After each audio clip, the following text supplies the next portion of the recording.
where the mind is without fear and the head is held high, where knowledge is free.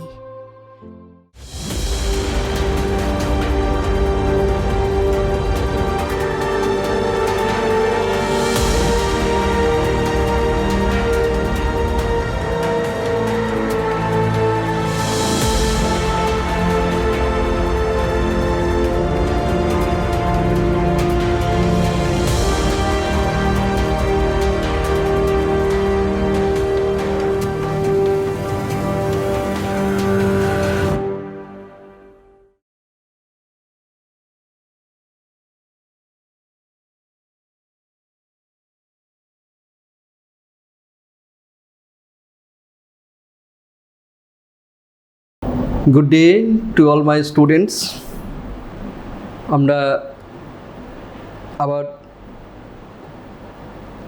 HS online ক্লাসরুমে উপস্থিত হয়েছি। আমি বুদ্ধদেব বিশ্বাস, মালদা জেলা স্কুলের ফিলোজফির শিক্ষক, তোমাদের সামনে আবার উপস্থিত হয়েছি। তোমরা আশা করি ভালো আছো এবং এই অনলাইন ক্লাস তোমরা নিয়মিত ফলো করছো। তো আজ আমরা ক্লাস 12 এর লজিক তর্কবিদ্যা প্রথম পার্ট যেটা অবরোহ, সেই অবরোহ পার্টের আমরা পঞ্চম অধ্যায় অর্থাৎ নিরপেক্ষ ন্যায় ক্যাটেগরিক্যাল সিলোজিজম নিয়ে আলোচনা শুরু করব। প্রথমেই বলতে হয় যে তোমরা প্রথম অধ্যায়ে যখন যুক্তি সম্পর্কে জেনেছো, যে সেখানে তোমরা দেখেছো যে যুক্তিকে দুটো ভাগে ভাগ করা হয়েছে, অবরোহ যুক্তি আর আরোহ যুক্তি।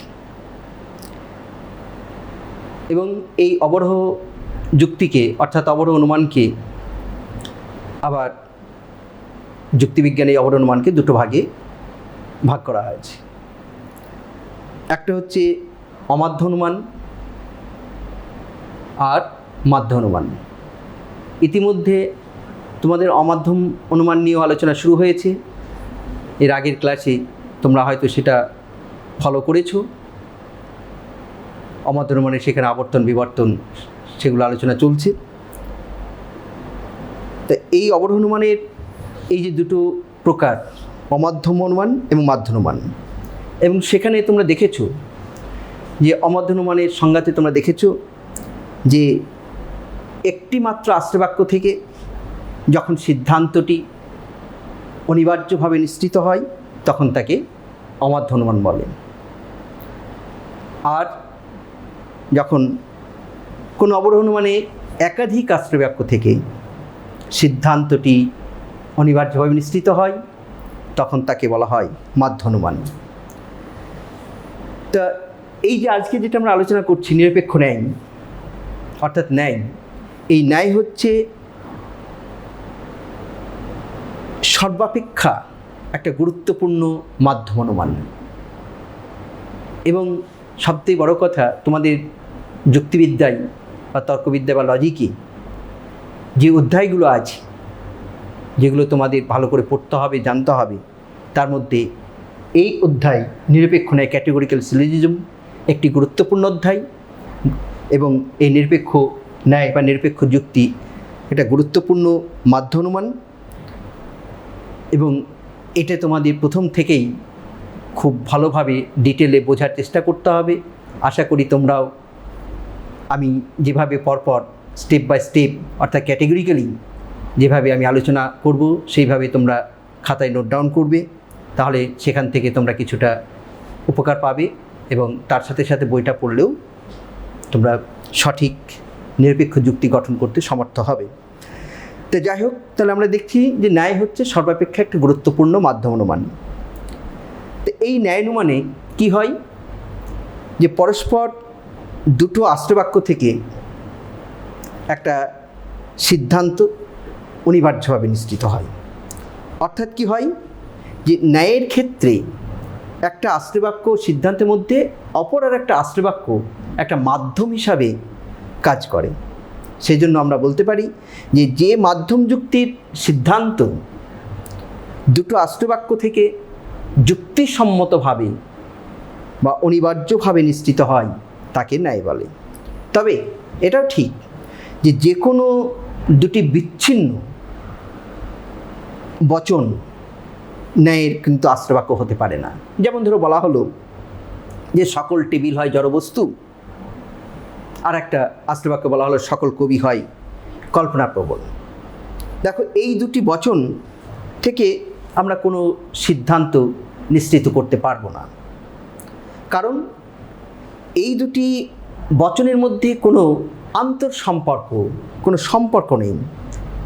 সেই জন্য ন্যায় হচ্ছে এমন এক মাধ্যম যুক্তি যেখানে সিদ্ধান্তটি পরস্পর সম্পর্কযুক্ত দুটি আশ্রয়বাক্য থেকে অনিবার্যভাবে নিশ্চিত হয়। আবার ন্যায় অবরোহ যুক্তি, সেহেতু এখানে সিদ্ধান্তটি কখনোই আশ্রয়বাক্যের তুলনায় বেশি ব্যাপক হবে না, হ্যাঁ, কম ব্যাপক হতে পারে কিংবা সমব্যাপক হতে পারে, কিন্তু কখনোই বেশি ব্যাপক হবে না। তো যাই হোক, এই যে তাহলে এই যে ন্যায় কি, এই প্রশ্নের উত্তর দিতে গিয়ে যুক্তিবিজ্ঞানী অ্যারিস্টটল বলছেন যে ন্যায় হলো তিনটি বচন দ্বারা গঠিত এমন একটি মাধ্যম অনুমান যেখানে তিনটে পদ বিশিষ্ট দুটি আশ্রয়বাক্য এমনভাবে সম্পর্কিত থাকে বা সম্বন্ধে আবদ্ধ থাকে যে প্রথম দুটি বচন থেকে যৌথভাবে অর্থাৎ মিলিতভাবে তৃতীয় বচনটি অর্থাৎ সিদ্ধান্তটিকে নিশ্চিত করে। তো এই হচ্ছে মোটামুটি একটা ভূমিকার স্বরূপ আমরা আলোচনা করলাম ন্যায় সম্পর্কে। এবারে আমরা স্টেপ বাই স্টেপ ন্যায়ের এগুলো আমরা ডিটেলে যাব। তাহলে এখান থেকে এবারে আমরা প্রথমেই চলে যাব নিরপেক্ষ ন্যায়ের সংজ্ঞা।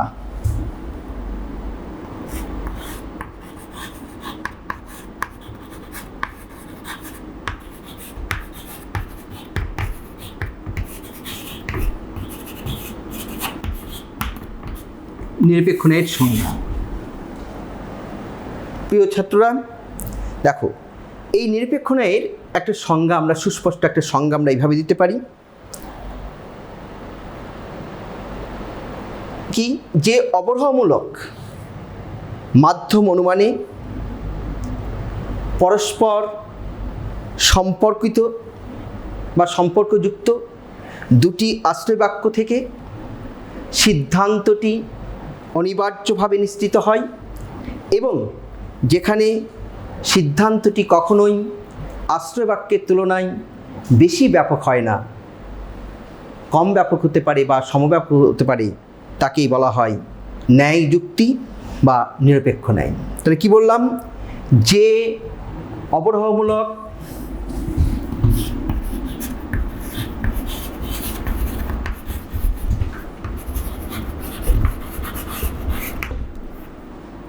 মাধ্যম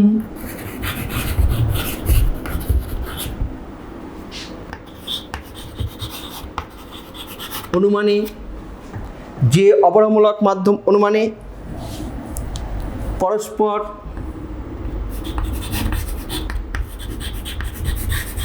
সম্পর্কযুক্ত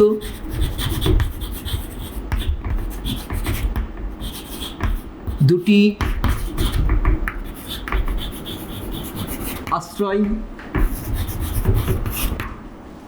আশ্রয়বাক্য থেকে সিদ্ধান্তটি অনিবার্যভাবে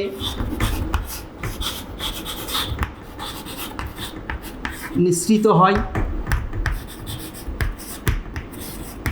এবং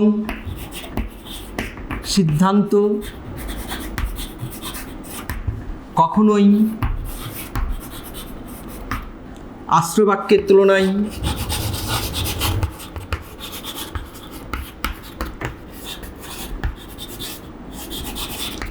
বেশি ব্যাপক হয় না তাকেই নিরপেক্ষ ন্যায় বলা হয়।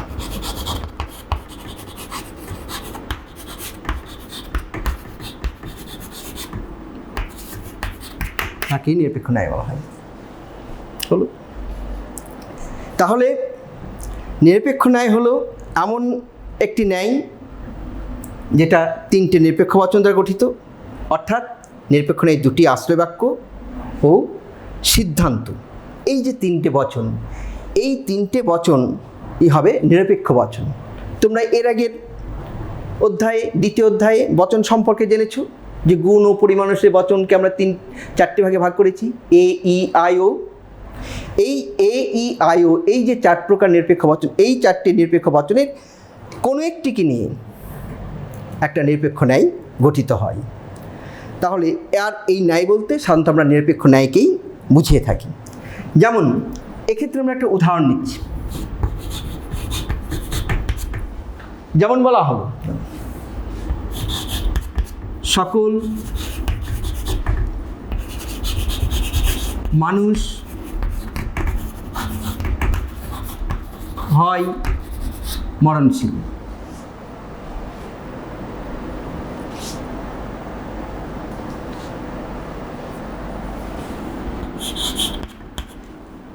সকল কবি হয় মানুষ। অতএব সকল কবি হয় মানুষ। দেখ, এখানে আমরা একটা নিরপেক্ষ ন্যায়ের উদাহরণ নিয়েছি। নিরপেক্ষ যে সকল, প্রথম বচনটি আমরা কি পেয়েছি? সকল মানুষ হয় মরণশীল। দ্বিতীয় বচন অর্থাৎ আশ্রয় বাক্যটি কি? সকল কবি হয় মানুষ। এবং একটা সিদ্ধান্ত হিসাবে আমরা পেয়েছি সকল কবি হয় মরণশীল। তো এই যে আমরা একটা যুক্তির যে উদাহরণ নিয়েছি, এই যুক্তিটি একটা নিরপেক্ষ ন্যায়ের উদাহরণ। কেন? এখানে দুটি আশ্রয় বাক্য আছে। এই দুটি আশ্রয় বাক্য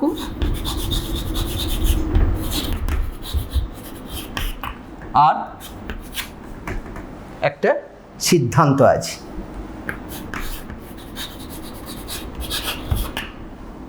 দুটি আশ্রয় বাক্য, একটা সিদ্ধান্ত। এই যে তিনটে বচনই, এই দুটি আশ্রয় বাক্য সিদ্ধান্ত, তিনটে বচনই হচ্ছে কি? নিরপেক্ষ বচন। এখানে কি হয়েছে দেখো, এই যে দুটি আশ্রয় বাক্যের কথা বলা হয়েছে বা দুটি বচন, এই দুটি বচনই হচ্ছে পরস্পর সম্পর্কযুক্ত। কীরকম? সকল মানুষের মরণশীল, সকল কবি এই মানুষ। এই দুটি বচনেই মধ্যে একটা সম্পর্ক আছে এবং এই দুটি সম্পর্কিত দুটি আশ্রয় বাক্য থেকেই এই পরস্পর সম্পর্কিত দুটি আশ্রয় বাক্য থেকেই এই যে সিদ্ধান্তটি অনিবার্যভাবে নিশ্চিত হয়েছে। এবং আরেকটা জিনিস লক্ষ্য করো, এই যে সিদ্ধান্তটি এই দুটি আশ্রয় বাক্যের তুলনায় বেশি ব্যাপক হয়নি। বেশি ব্যাপক কখন হয়? তোমরা এর আগে পদের ব্যাপ্যতা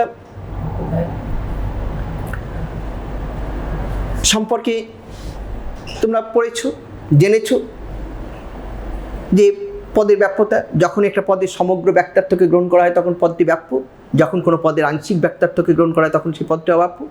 তো এখানে এই যে দুটি আশ্রয় বাক্যের কথা বলা হয়েছে এবং যে দুটি আশ্রয় বাক্য থেকে এই সিদ্ধান্তটি নিশ্চিত হয়েছে, তো এই সিদ্ধান্তটি দুটি আশ্রয় বাক্যের তুলনায় কখনোই বেশি ব্যাপক নয়। কারণ এখানে দুটি আশ্রয় বাক্য কী বচন? এই বচন, এবং তার থেকে আমরা সিদ্ধান্ত পেয়েছি এই বচন। কাজেই এখানে সিদ্ধান্তটি বেশি ব্যাপক হয়নি, যেটা অবরোহণ মানে একটি অন্যতম বৈশিষ্ট্য।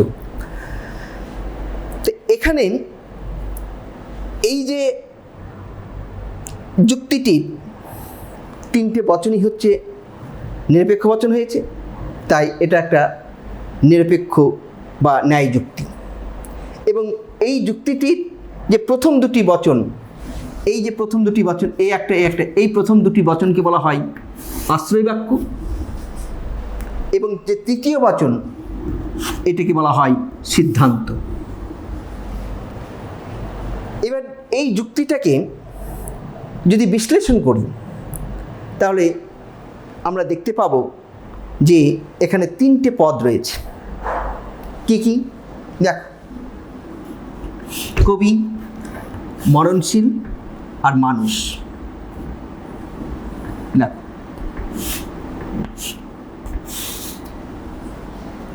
কবি, মরণশীল আর মানুষ, তিনটে পদ রয়েছে। কি কি? একটা হচ্ছে কবি,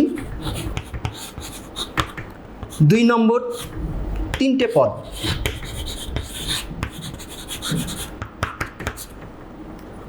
মরণশীল,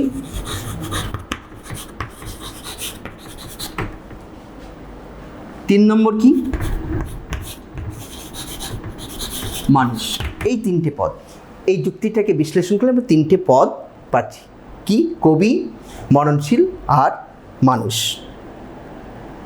এবং এই যে প্রত্যেকটা পদ, এই প্রত্যেকটা পদ দেখো দুবার করে ব্যবহৃত হয়েছে। কিভাবে? দেখো, এইখানে এই সিদ্ধান্তে কবি আছে, আবার কোথায় আছে? এই আশ্রয় বাক্যে আছে। দেখো, মরণশীল সিদ্ধান্তে আছে, আবার এই আশ্রয় বাক্য আছে। মানুষ এই আশ্রয় বাক্য আছে, এই আশ্রয় বাক্য আছে। তাহলে একটা পদ, এই যে তিনটে পদ, এই তিনটে পদ দুবার করে ব্যবহৃত হয়েছে। এবং এই যে তিনটে পদ আমরা পেলাম, তিনটে পদ আমরা পেয়েছি, এই নিরপেক্ষ যুক্তি, ন্যায় যুক্তির এই যে তিনটে পদ, এই তিনটে পদের নাম হচ্ছে কি? পক্ষপদ,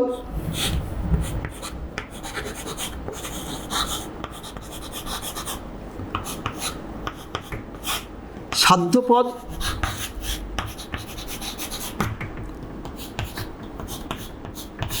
আর হেতুপদ। তাহলে কি দেখলাম? যে একটা নিরপেক্ষ যুক্তিতে তিনটি পদ থাকে, পক্ষপদ, সাধ্যপদ আর হেতুপদ। পক্ষপদ, সাধ্যপদ, হেতুপদ। এখানে দেখো, এই সিদ্ধান্ত কোনটা? সকল কবি হয় মরণশীল, এটা এই বচন। এই বচন উদ্দেশ্যপদ কি? কবি। দ্বিতীয় পদ কি? মরণশীল। এখানে আমরা বলতে পারি এই যে সিদ্ধান্তের এই উদ্দেশ্য পদটা, এটা হচ্ছে পক্ষপদ,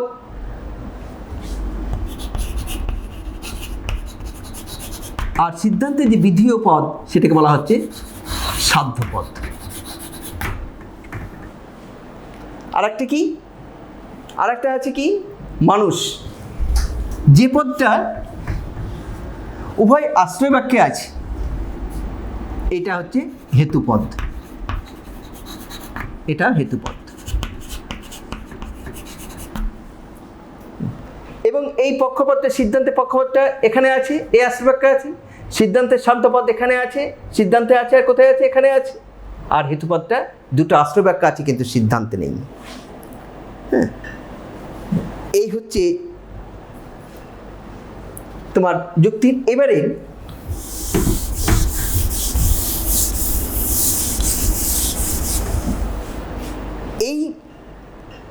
এখন এই যে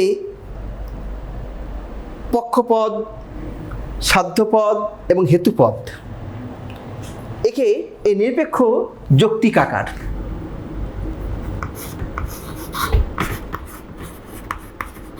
যৌক্তিক আকারটা কেমন হয়? সংক্ষেপে তর্কবিদ্যার আলোচনার সুবিধার্থে আমরা এই যুক্তিটাকে একটা যৌক্তিক আকারে প্রকাশ করতে পারি। কিভাবে? দেখো, এখানে পক্ষপদ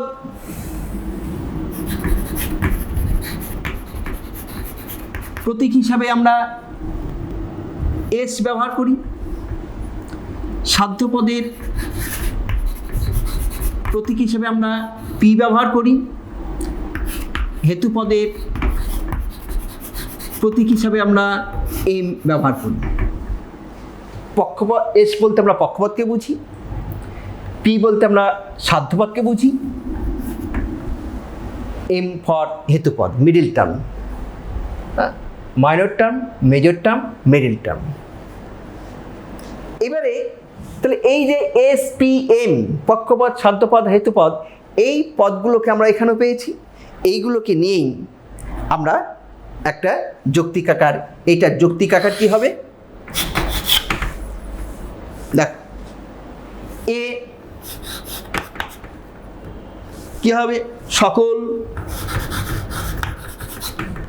মানুষটা কি এখানে হেতুপদ, এম হয় এস, তারপরে কি আছে, সকল কবি হয় মানুষ, কবিটা কি পক্ষপদ, সকল পি হয় এম, অতএব সকল এস হয় পি। এইটাকে আমরা এই যৌক্তিক আকারে, এই যুক্তিটাকে, নিরপেক্ষ যুক্তিটাকে এই যৌক্তিক আকারে আমরা প্রকাশ করতে পারি। সকল এম হয় এস, দেখো এম ফর মিডিল টার্ম, সকল মানুষটা হেতুপদ, সকল মানুষ হয় এখানে সাবজেক্ট এস, এস ফর হচ্ছে কি সাধ্যপদ, সকল এম হয় এস, সকল পি হয় এম, সকল এস হয় এম। অর্থাৎ এখানে তুমি মানুষ, এখানে কবি হচ্ছে পি এস, আর এখানে মরণশীল পি, তাহলে এখানে এটা কি হলো এস, হেতুপদ হচ্ছে এটা এম, এটা হচ্ছে এম, এটা হচ্ছে পি। দেখো সকল এম হয় পি, সকল এম হয় পি, সকল এম হয় পি, সকল এস হয় এম, সকল এম হয় পি, সকল এস হয় এম, সকল এস হয় পি।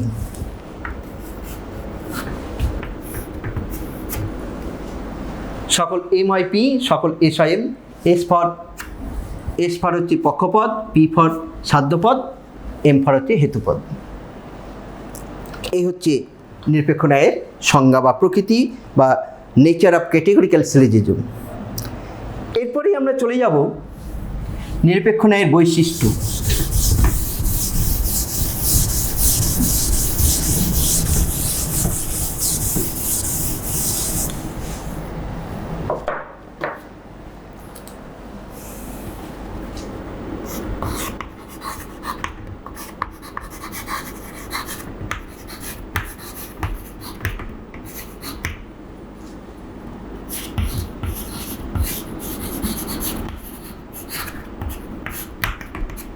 নিরপেক্ষ ন্যায়ের বৈশিষ্ট্য। এবারে আমরা আলোচনা করব নেক্সট পয়েন্ট, নিরপেক্ষ ন্যায়ের বৈশিষ্ট্য। দেখো আমরা যে এতক্ষণ আলোচনা করলাম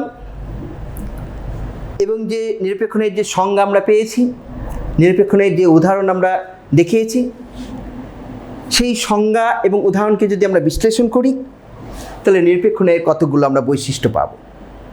কি, এক নম্বর হচ্ছে যে নিরপেক্ষ ন্যায়ের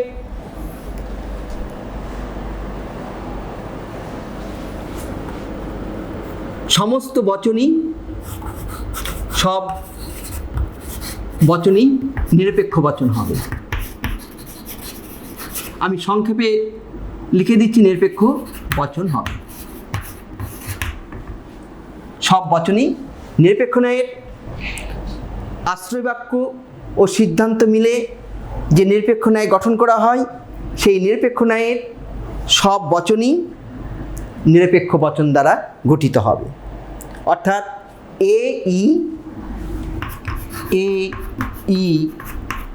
I O, A E I এবং ও, এই চারটি বচনের মধ্যে যে কোনো তিনটে বচন দ্বারা একটা নিরপেক্ষ যুক্তি গঠিত হবে। দুই নম্বর কি, যে তিনটে বচন থাকবে, তিনটে বচন থাকবে, বচন বা অবয়ব থাকবে, এবং এই তিনটে বচনের মধ্যে, এই তিনটি বচনের মধ্যে দুটি আশ্রয় বাক্য আর একটি সিদ্ধান্ত। দ্বিতীয় বৈশিষ্ট্য হচ্ছে যে একটা নিরপেক্ষণে 3টে বচন থাকবে, সেই 3টে বচনের মধ্যে 2টি আশ্রয় বাক্য আর একটা সিদ্ধান্ত। 3 নম্বর কি, 3টে পদ থাকবে।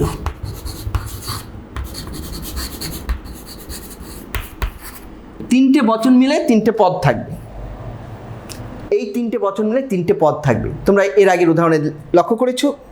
এবং প্রত্যেকটা পদ দুবার করে ব্যবহৃত হবে। 3টে পদ কি, পক্ষপদ,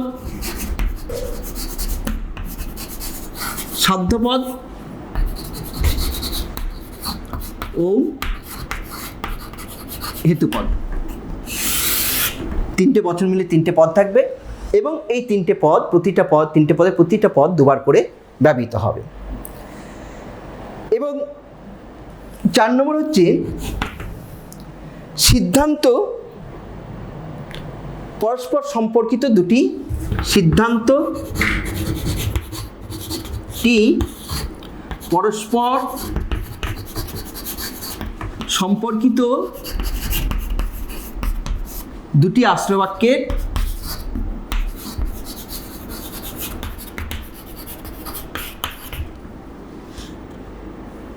মিলিত ফল। সিদ্ধান্তটি হচ্ছে পরস্পর সম্পর্কিত 2টি আশ্রয় বাক্যের মিলিত ফল। 5 নম্বর কি, এটি একটি অবরোহ অনুমান।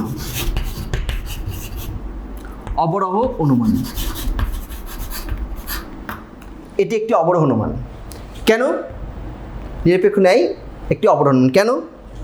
এই অনুমানে যে 2টি আশ্রয় বাক্য থেকে সিদ্ধান্তটি অনিবার্য নিশ্চিত হয়, সেই 2টি আশ্রয় বাক্যের কোনো একটি থেকে সিদ্ধান্ত কখনোই ব্যাপক হয় না।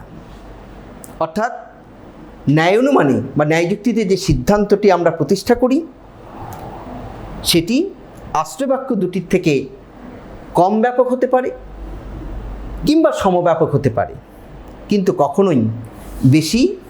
কখনোই বেশি ব্যাপক হবে না। তোমরা উদাহরণ দেখেছো যে সকল কবি মননশীল এই সিদ্ধান্তটি আমরা যে 2টি আশ্রয় বাক্য থেকে নিশ্চিত করেছি, সেখানে সিদ্ধান্তটি 2টি আশ্রয় বাক্য থেকে কখনোই বেশি ব্যাপক নয়। সর্বশেষ বৈশিষ্ট্য হচ্ছে যে আকারগত সত্যতা যাচাই করা হয়। আকারগত সত্যতা যাচাই করা হয়, সর্বশেষ বৈশিষ্ট্য। দেখো, এই ন্যায় অনুমান যেহেতু অবরোহমূলক অনুমান, সেহেতু এক্ষেত্রে অবরোহ অনুমানের একটি অন্যতম বৈশিষ্ট্য হলো যে অবরোহ অনুমানে আকারগত সত্যতা যাচাই করা হয়। সেহেতু ন্যায় অনুমানও যেহেতু এক প্রকার অবরোহ অনুমান, সেহেতু এখানেও কি আকারগত সত্যতা যাচাই করা হয়। যেহেতু অবরোহ অনুমানে আশ্রয় বাক্যের সত্যতা বা মিথ্যাত্ব যাচাই করার প্রশ্ন ওঠে না। হ্যাঁ, সেক্ষেত্রে কী করা হয় যে আশ্রয় বাক্য থেকে সিদ্ধান্তটি ন্যায়ের নিয়ম অনুযায়ী নিশ্চিত করা হয়েছে কিনা, শুধুমাত্র সেটুকুই দেখা হয়। অর্থাৎ এক্ষেত্রে আমরা কি করি, যুক্তির বস্তুগত বিচার না করে সিদ্ধান্তটি ন্যায়ের নিয়ম অনুসারে আশ্রয় বাক্য 2টি থেকে অনিবার্যভাবে নিশ্চিত হয়েছে কিনা সেটাই আমরা বিচার করে দেখি। অর্থাৎ যুক্তির অন্তর্গত বচনগুলো, যুক্তিতে যে বচনগুলো দ্বারা আমরা যুক্তি গঠন করেছি, সেই বচনগুলি বাস্তবে কি সত্য না মিথ্যা, এই প্রশ্নটা একটা অবান্তর প্রশ্ন বা অযৌক্তিক প্রশ্ন। যেমন ধরো একটা উদাহরণ তোমাদের দিই, তাহলে বুঝতে পারবে।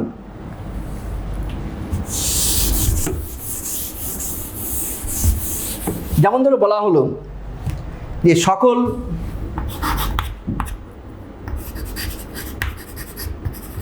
মহিলা হয় রাজনীতিবিদ, সকল মহিলা হয় রাজনীতিবিদ, সকল তীর্থযাত্রী হয়, সকল তীর্থযাত্রী হয় মহিলা।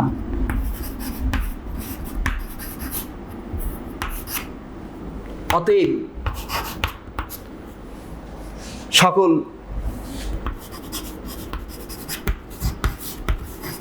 তীর্থযাত্রী হয় রাজনীতিবিদ।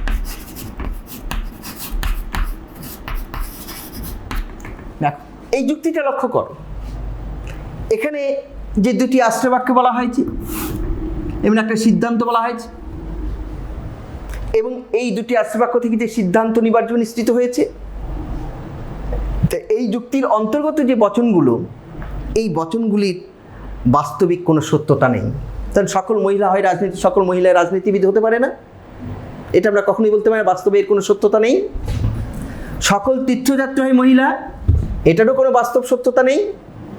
এবং তার থেকে যে সিদ্ধান্ত আমরা করেছি সকল তীর্থযাত্রী রাজনীতিবিদ, এরও কোনো বাস্তব সত্যতা নেই। তবুও এটা একটি নিরপেক্ষ যুক্তি।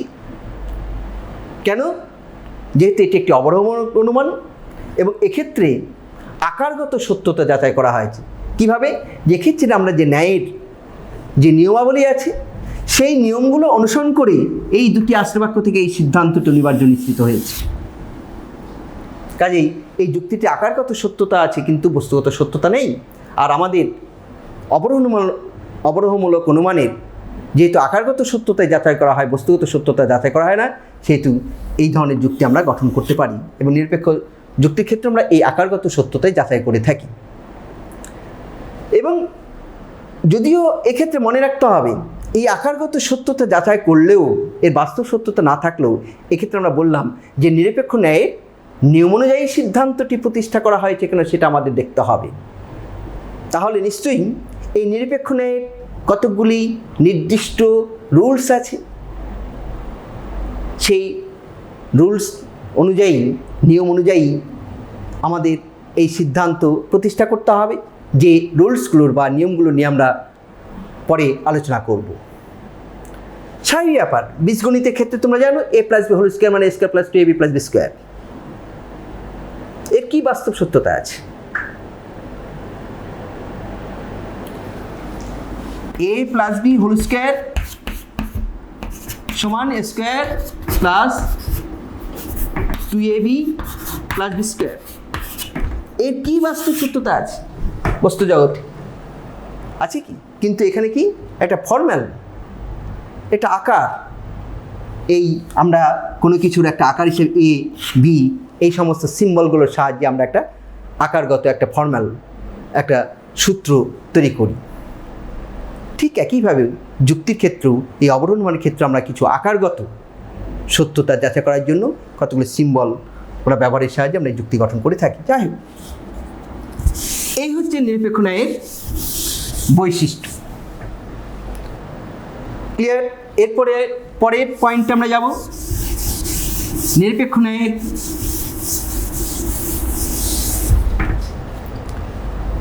প্রকারভেদ।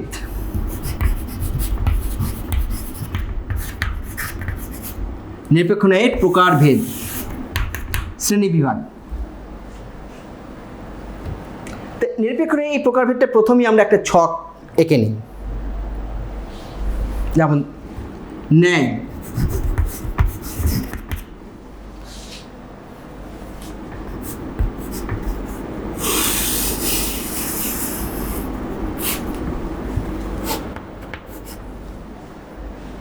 অমিশ্র,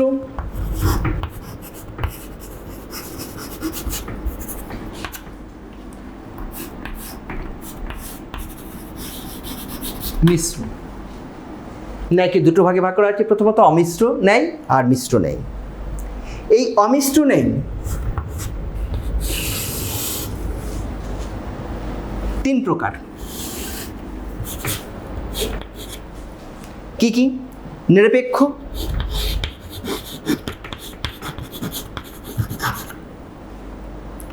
প্রাকল্পিক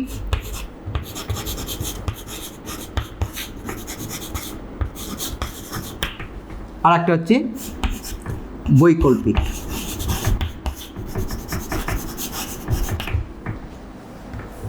তো ন্যায়কে প্রথমে আমরা দুটো ভাগে ভাগ করলাম, অমিশ্র আর মিশ্র। অমিশ্র ন্যায়, মিশ্র ন্যায়। অমিশ্র ন্যায়কে আবার তিনটে ভাগে ভাগ করা হচ্ছে, নিরপেক্ষ, প্রাকল্পিক আর বৈকল্পিক। মিশ্র ন্যায়কে আমরা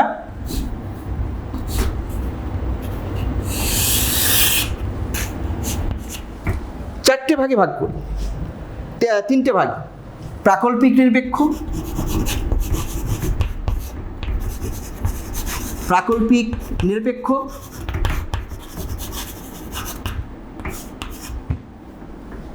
প্রাকল্পিক নিরপেক্ষ, বৈকল্পিক নিরপেক্ষ,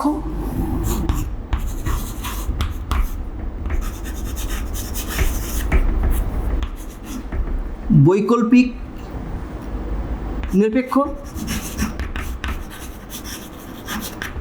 আর হচ্ছে বিকল্প ন্যায়, ডিলেমা। মিশ্রকে আমরা তিনটে ভাগে ভাগ করলাম, প্রাকল্পিক নিরপেক্ষ, মিশ্র ন্যায়কে তিনটে ভাগে ভাগ করেছি, প্রাকল্পিক নিরপেক্ষ ন্যায়, বৈকল্পিক নিরপেক্ষ ন্যায় আর বিকল্প ন্যায়। তাহলে এই ছকটা আমরা কি, ন্যায়কে দুটো ভাগে ভাগ করলাম, অমিশ্র ন্যায়, মিশ্র ন্যায়। অমিশ্র ন্যায়কে আমরা তিনটে ভাগে ভাগ করছি, নিরপেক্ষ, প্রাকল্পিক আর বৈকল্পিক। মিশ্র ন্যায়কে আমরা তিনটে ভাগে ভাগ করেছি, প্রাকল্পিক নিরপেক্ষ, বৈকল্পিক নিরপেক্ষ, বিকল্প ন্যায়। তোমরা এই ছকটা আপাতত নোট ডাউন করো, এরপর আমরা এই প্রত্যেকটা প্রকারভেদ নিয়ে আলোচনা করব। প্রথমে আমরা কি, অমিশ্র ন্যায়। অমিশ্র ন্যায়, ন্যায়ের প্রথম প্রকার অমিশ্র ন্যায়। যে ন্যায়ানুমানের তিনটে বচনই, ন্যায়ানুমানেতে তিনটে বচন থাকবেই, যে ন্যায়ানুমানের তিনটে বচনই সম্বন্ধ অনুসারে একই প্রকারের হয়, যে ন্যায়ের তিনটে বচনই সম্বন্ধ অনুসারে একই প্রকার হয় তাকে অমিশ্র ন্যায় বলে। যেমন ধরো বলা হলো যে সকল শিক্ষক হয় পণ্ডিত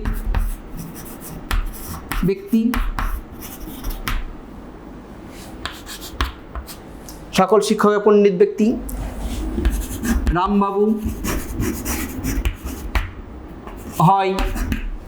রামবাবু হয় একজন শিক্ষক,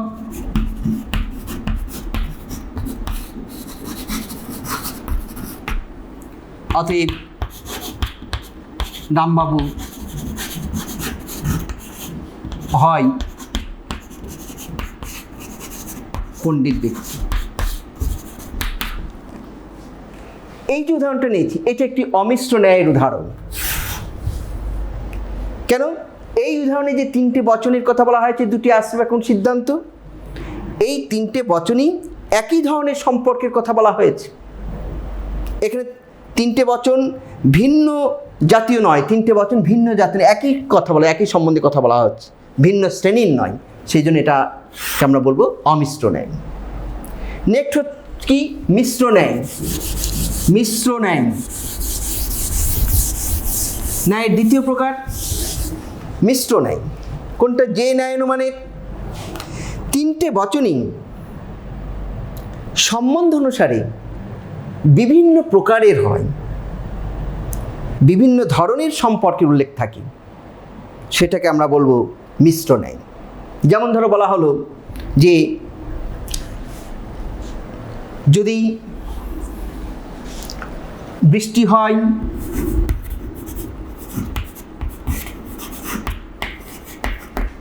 তাহলে মাটি ভেজে বৃষ্টি হয়েছে, বৃষ্টি হয়েছে,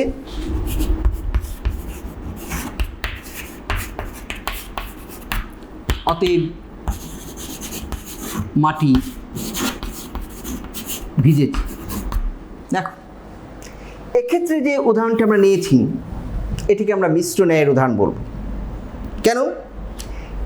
এই উদাহরণে তিনটে বচনই একই জাতীয় নয়, তিনটে বচনে একই ধরনের সম্পর্কের কথা বলা হয়নি। এখানে প্রথম বচনটি যদি বৃষ্টি হয় তাহলে মাটি ভেজে, একটা সাপেক্ষ বচন, কিন্তু অন্য দুটি বচন বৃষ্টি হয়েছে অতএব মাটি ভিজেছে, এটা নিরপেক্ষ বচন।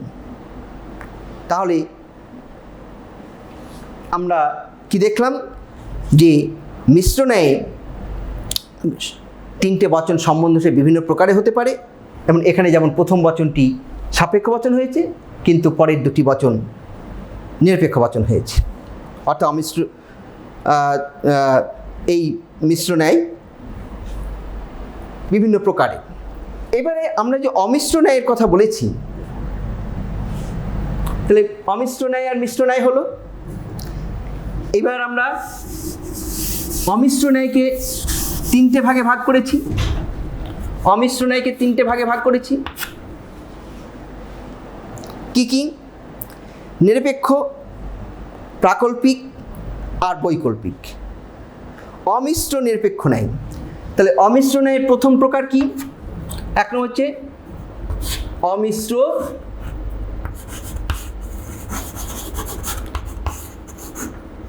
নিরপেক্ষ ন্যায়। অমিশ্র ন্যায়কে তিনটে ভাগে ভাগ করেছি, নিরপেক্ষ, প্রাকল্পিক আর বৈকল্পিক। তাহলে অমিশ্রের প্রথম প্রকার কি? অমিশ্র নিরপেক্ষ ন্যায়। দেখো, যে ন্যায়ানুমানে তিনটে বচনই নিরপেক্ষ বচন হয় তাকে বলা হয় অমিশ্র নিরপেক্ষ ন্যায়, বা সংক্ষেপে যেটাকে বলা হয় নিরপেক্ষ ন্যায়। কি বললাম? যে ন্যায়ানুমানে তিনটে বচনই নিরপেক্ষ বচন হয় তাকে বলা হয় অমিশ্র নিরপেক্ষ ন্যায়, বা সংক্ষেপে নিরপেক্ষ ন্যায়। সংক্ষেপে বলা হয় নিরপেক্ষ ন্যায়, সংক্ষেপে বা নিরপেক্ষ যুক্তি। যেমন ধরো বলা হলো, একটা উদাহরণ নাও,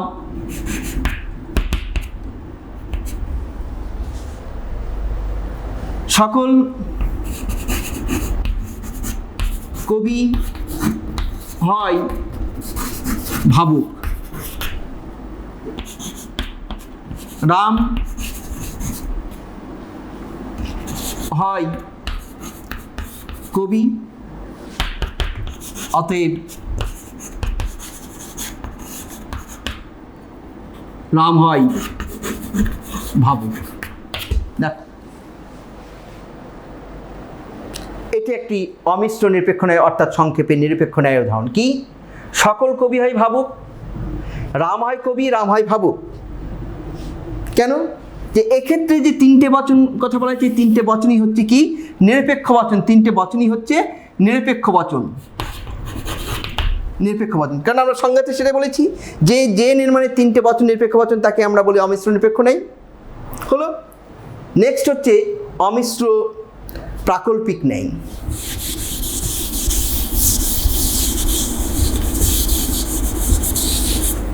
অমিশ্র প্রাকল্পিক ন্যায়। দেখো, যে অনুমানে তিনটে বচনই প্রাকল্পিক বচন হয়, যে ন্যায়ানুমানে তিনটে বচনই প্রাকল্পিক বচন হয় তাকে বলা হয় অমিশ্র প্রাকল্পিক ন্যায়। তিনটে বচনই প্রাকল্পিক বচন, সেটাকে আমরা বলব অমিশ্র প্রাকল্পিক। যেমন কিছুদিন আগে আমরা একটা উদাহরণ নিয়েছিলাম যে যদি বৃষ্টি হয় তাহলে মাটি ভেজে, যদি বৃষ্টি হয় তাহলে মাটি ভেজে, যদি মাটি ভেজে, যদি মাটি ভিজে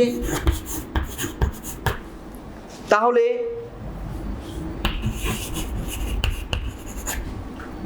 ফসল ভালো হয়, ফসল ভালো হয়। অতএব যদি বৃষ্টি হয়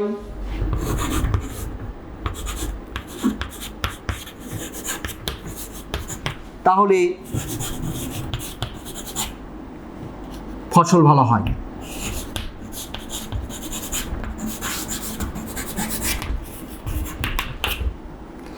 এক্ষেত্রে এই উদাহরণে দেখো, যদি বৃষ্টি হয় তাহলে মাটি ভেজে, এটা একটা সাপেক্ষ বচন অর্থাৎ প্রাকল্পিক বচন।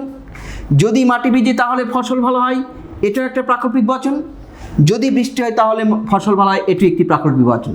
তাহলে আমরা কি দেখলাম? অমিশ্র প্রাকল্পিক তিনটে বচনই হবে, আশ্রয় বাক্য সিদ্ধান্ত তিনটে বচনই হবে প্রাকল্পিক বচন। নেক্সট আমরা কি? অমিশ্র বৈকল্পিক।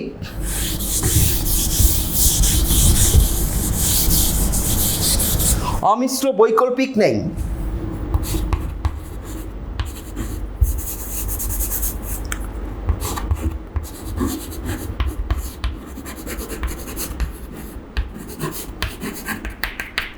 অমিশ্র বৈকল্পিক নেই, অর্থাৎ যে ন্যায় অনুমানে তিনটে বচনই বৈকল্পিক বচন হবে তাকে আমরা অমিশ্র বৈকল্পিক ন্যায় বলব। যেমন ধরো বলা হলো সে হয় সৎ,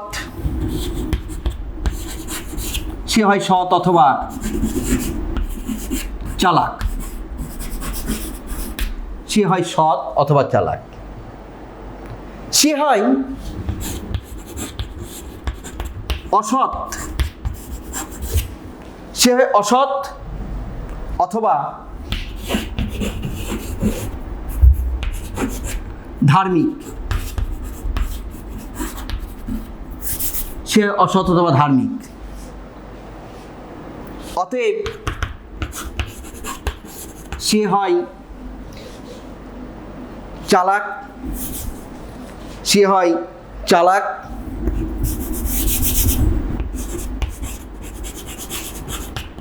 অথবা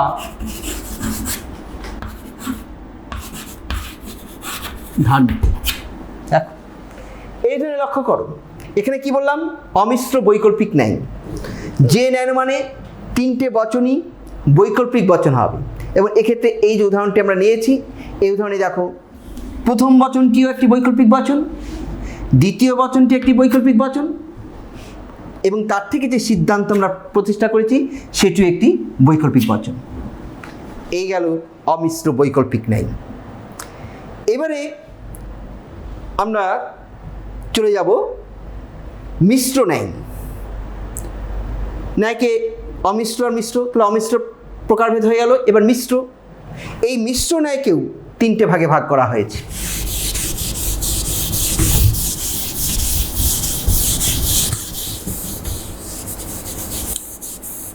মিশ্র ন্যায়।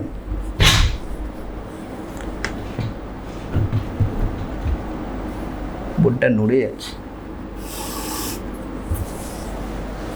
মিশ্র ন্যায় দেখো, এই মিশ্র ন্যায়কে তিনটে ভাগে ভাগ করা হয়েছে। কি কি? একটা হচ্ছে প্রাকল্পিক নিরপেক্ষ ন্যায়। 1 নম্বর প্রাকল্পিক নিরপেক্ষ ন্যায়।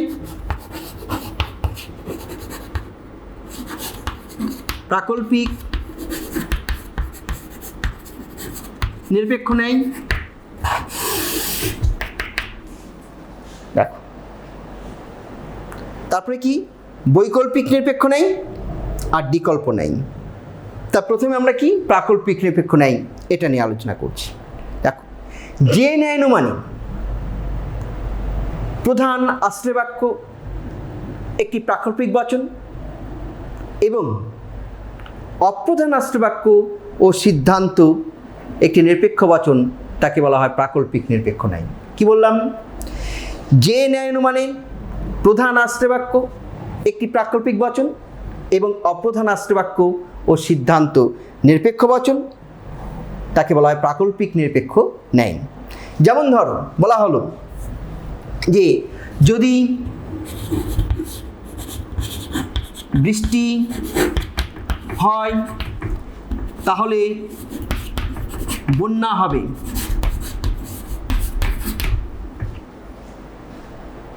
বৃষ্টি হয়েছে,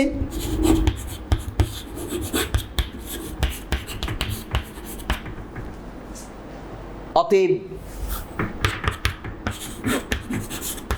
বন্যা হবে। দেখ, এটি একটি প্রাকল্পিক নিরপেক্ষ ন্যায়ের উদাহরণ। এই ধরনের দেখো, প্রথম বচন অর্থাৎ প্রধান আশ্রয়বাক্যটি যদি বৃষ্টি হয় তাহলে বন্যা হবে, এটি একটি প্রাকল্পিক বচন। দ্বিতীয় বচন অর্থাৎ অপ্রধান আশ্রয়বাক্য কি, বৃষ্টি হয়েছে, এটি একটি নিরপেক্ষ বচন। এবং তার থেকে যে সিদ্ধান্ত অর্থাৎ তৃতীয় বচন আমরা নিশ্চিত করেছি, সেটি একটি নিরপেক্ষ বচন। তাহলে আমরা কি দেখলাম, যে এই প্রাকল্পিক নিরপেক্ষ ন্যায়ের ক্ষেত্রে প্রধান আশ্রয়বাক্যটি একটি প্রাকল্পিক বচন, আর এটা হচ্ছে নিরপেক্ষ বচন, নিরপেক্ষ বচন, আর এটা হচ্ছে প্রাকল্পিক বচন।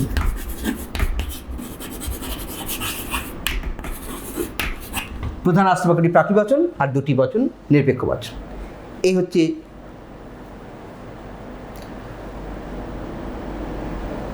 মিশ্র প্রাকল্পিক ন্যায় অর্থাৎ প্রাকল্পিক নিরপেক্ষ ন্যায়।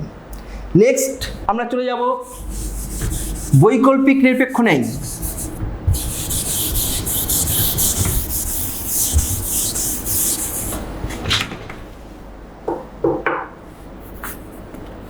দুই নম্বর,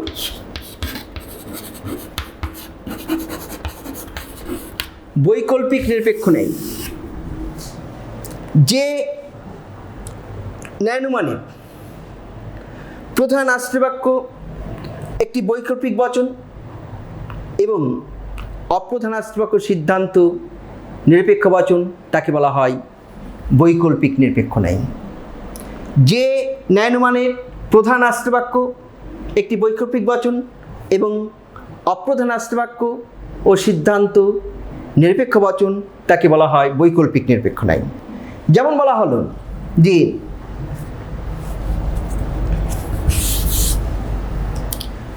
রাম হয় বোকা অথবা বুদ্ধিমান, রাম হয় বোকা অথবা বুদ্ধিমান। রাম বোকা নয়, অতএব রাম বুদ্ধিমান। দেখ, এখানে প্রধান আশ্রয়বাক্য এটা কি, বৈকল্পিক বচন।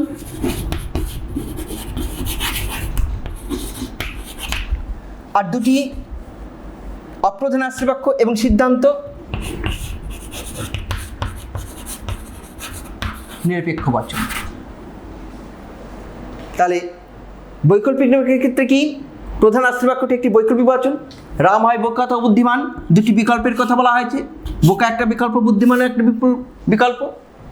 আর অপ্রধান আশ্রয়বাক্য এবং সিদ্ধান্ত, এই দুটি হচ্ছে নিরপেক্ষ বচন, এই দুটি হচ্ছে নিরপেক্ষ বচন। তাহলে যে ন্যায়ানুমানে প্রধান আশ্রয়বাক্য একটি বৈকল্পিক বচন এবং অপ্রধান আশ্রয় সিদ্ধান্ত নিরপেক্ষ বচন, তাকে বলা হয় বৈকল্পিক নিরপেক্ষ ন্যায়। নেক্সট হচ্ছে বিকল্প ন্যায়, তৃতীয় প্রকার।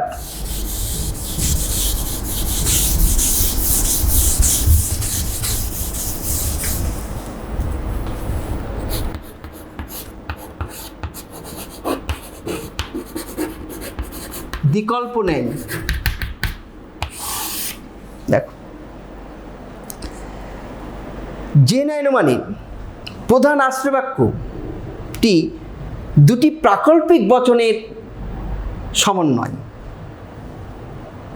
এবং অপ্রধান আশ্রয়বাক্যটি একটা বৈকল্পিক বচন, আবার সিদ্ধান্তটি কখনো নিরপেক্ষ বচন হতে পারে, কখনো বৈকল্পিক বচনও হতে পারে। তাহলে কি বললাম, যে ন্যায়ানুমানের প্রধান আশ্রয়বাক্যটি দুটি প্রাকল্পিক বচনের সমন্বয়, অপ্রধান আশ্রয়বাক্যটি একটি বৈকল্পিক বচন এবং সিদ্ধান্তটি কখনো তোমার নিরপেক্ষ বচন হতে পারে, আবার বৈকল্পিক বচন হতে পারে। যেমন ধরো বলা হলো, যদি আমি পড়াশোনা করি তাহলে জীবনে উন্নতি করব, এবং যদি আমি ঘুরে বেড়াই তাহলে আনন্দ পাব। তাহলে এখানে হয় আমি পড়াশোনা করি অথবা আমি ঘুরে বেড়াই। তাহলে কি আমি প্রতিষ্ঠিত হব বা এবং অথবা আনন্দ পাব। এইভাবে আমরা করতে পারি। যেমন বলা হলো যে যদি আমি পড়াশোনা করি,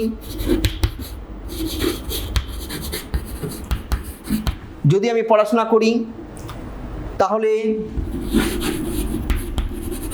আমি সম্মান পাব বা প্রতিষ্ঠা পাব, সম্মান পাব।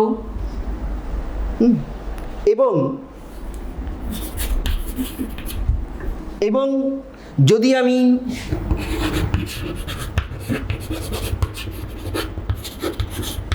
ঘুরে বেড়াই তাহলে আমি আনন্দ পাব। দেখ, যদি আমি পড়াশোনা করি তাহলে আমি সম্মান পাব, এটা প্রাকৃতিক বচন। যদি আমি ঘুরে বেড়াই তাহলে আমি আনন্দ পাব। এই দুটো প্রাকল্পিক বচন নিয়ে প্রধান আশ্রয় বাক্য গঠিত হয়েছে এবং দুটি বচন প্রধান আশ্রয় দুটি প্রাকৃতিক বচনের একটা সমন্বিত রূপ। এবার আমি অপ্রধান কি হয়, আমি পড়াশোনা করি,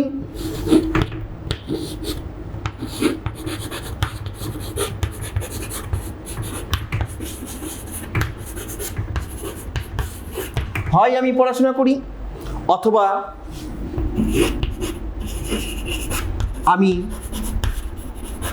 ঘুরে বেড়াই। হয় আমি পড়াশোনা করি অথবা আমি ঘুরে বেড়াই। অপ্রধান আশ্রয় বাক্যটি কি? একটি বৈকল্পিক বচন। তার থেকে আমরা কি সিদ্ধান্ত করতে পারি? সিদ্ধান্তটা কি হতে পারে? কখনো নিরপেক্ষ বচন হতে পারে, আবার কখনো বৈকল্পিক বচন হয়। এখানে আমরা কি করব? অতএব আমি সম্মান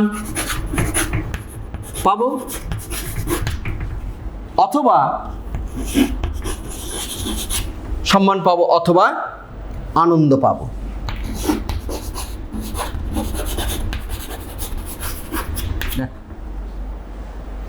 প্রধান আশ্রয় বাক্যটি দুটি প্রাকল্পিক বচনের সমন্বয়, অপ্রধান আশ্রয় বাক্যটি একটি বৈকল্পিক বচন এবং সিদ্ধান্তটি একটি বৈকল্পিক বচন।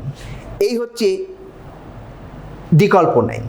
এবং আমরা যে ন্যায় নিয়ে আলোচনা শুরু করেছি, সেই ন্যায়ের যে বিভিন্ন নিরপেক্ষ ন্যায়ের যে বিভিন্ন প্রকারভেদ। এবার এই যে অধ্যায়টা নিয়ে আমরা আলোচনা করছি, এই অধ্যায়ে আমরা এই যে অমিশ্র নিরপেক্ষ ন্যায়ের আলোচনা প্রসঙ্গে যে অমিশ্র নিরপেক্ষ ন্যায় আমরা বলেছি, সেই অমিশ্র নিরপেক্ষ ন্যায়ের বদলে আমরা কি নিরপেক্ষ ন্যায় ক্যাটেগরিক্যাল সিলোজিজম বা ন্যায় শব্দটি আমরা ব্যবহার করব। ন্যায় শব্দটি আমরা ব্যবহার করব এবং আজ আমরা এই পর্যন্তই, আমরা এখানেই আলোচনা আমরা শেষ করব। এর পরবর্তী ক্লাসে আমরা এই নিরপেক্ষ যুক্তি অর্থাৎ নিরপেক্ষ ন্যায়ের যে বিভিন্ন গঠন, সেখানে নিরপেক্ষ ন্যায়ের সংস্থান মূর্তি, নিরপেক্ষ ন্যায়ের সাধারণ নিয়মাবলী, নিরপেক্ষ ন্যায় বৈধতা সম্পর্কে নিয়ম, এগুলো নিয়ে আমরা আলোচনা করব পরবর্তী ক্লাসে। সকলকে ধন্যবাদ জানিয়ে এখানে আমি শেষ করছি।